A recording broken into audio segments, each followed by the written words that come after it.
Today I'm going to show you how to make this adorable, upcycled, fully lined tote. These are my husband's jeans and they have seen better days. I decided instead of getting rid of them, I wanted to upcycle them into something different. The leg fabric was in really good shape, so I cut off the legs and I opened up that seam to give me a nice wide piece of fabric. I was left with these really short jean shorts and I'm pretty sure I'm going to make my husband try them on just for funsies. Anyway, back to the project. I cut each leg piece out to be 17.5 by 19 inches. Each rectangle is going to be backed with fusible fleece. Attach that fusible fleece using a hot iron and a little bit of steam. When upcycling, you sometimes have to think outside the box. I had this weird white patch on both the front and the back pieces, so I took these leftover hexes from a quilt I've been working on and just covered those spots right up.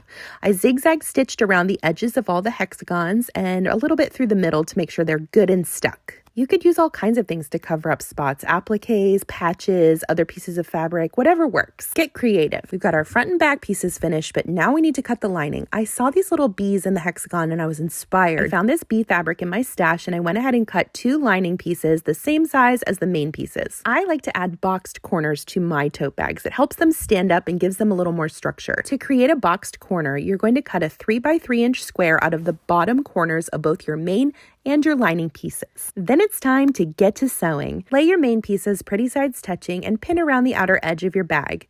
You're going to sew the left side, the bottom, and the right side using a 1/4 inch seam and a straight stitch. Don't sew through these corners just yet. Once you finish sewing the side and bottom seams, then it's time to box your corners. Take those pieces and open them up so that your seams match.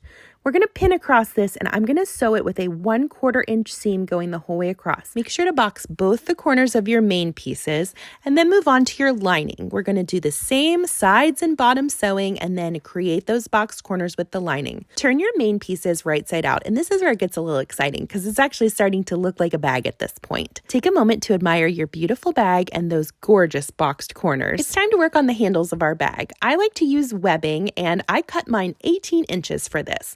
I put it in about 3 inches from each edge of the bag, and you can baste that there to hold it in place. Take your lining and you're going to stuff that beautiful bag you made right into that lining.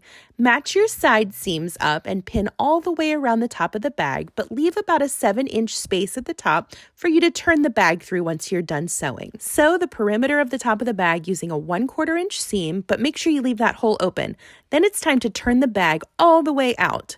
Once you've done this, stuff your lining in, and at this point you have 2 options. You could fold it all the way down or leave a little bit of that lining just sticking out from the top of your bag just to give it a little color pop. We're going to top stitch around the top of the bag. 2 reasons for this. We want to close up that hole, but also we want to make it look pretty. Now for the moment of truth. Take a look at the beautiful bag that you created. So using just about an hour of your time and mostly upcycled goods, you can create a beautiful tote like this as well. Make sure to like and subscribe for more sewing tutorials using unconventional items. See you next time.